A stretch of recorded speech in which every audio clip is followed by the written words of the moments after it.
আমাদের জায়গা থেকে আমরা আসলে জুলাই গণঅভ্যুত্থানকে কিভাবে দেখতে চাই সেটা কিন্তু আমাদের কর্মসূচি বা আমরাও কিন্তু কিছু দিবস ঘোষণা করেছি, সেটার মধ্যে দিয়ে এসেছি। আসলে আমরা মনে করি সেদিন 5ই আগস্ট মুক্তি দিবস উদযাপিত হওয়া উচিত।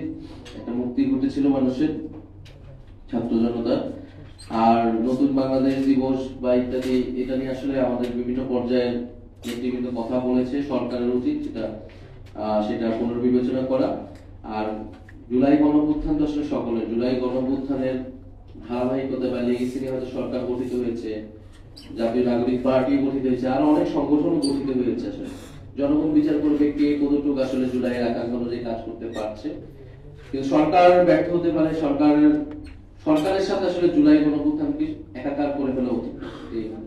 আমরা কিন্তু এই পদযাত্রার মধ্যে দিয়ে আমাদের যে মানে প্রধান দাবি এই সময় যে বিচার সংস্কার এবং নতুন সংবিধান, সেই দাবিগুলো কিন্তু থাকবে।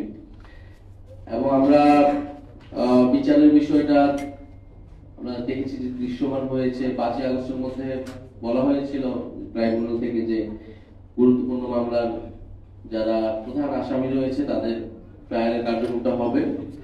আমরা তো মনে করি এটা আরো দ্রুত গতিতে হওয়া উচিত,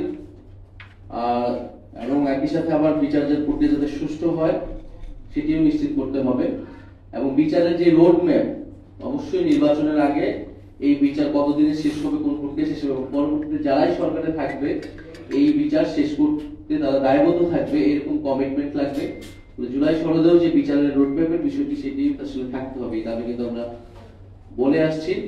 আর আমরা যখন সারা বাংলাদেশ যাব, সারা বাংলাদেশের শহীদ পরিবারগুলোর সাথে কথা বলবো, আমরা এই বিচারের প্রক্রিয়াটা আসলে কিভাবে চলছে সারা দেশে, এটা আমরা আরো একটা ভালো চিত্র আপনাদের সামনে তুলে ধরবো।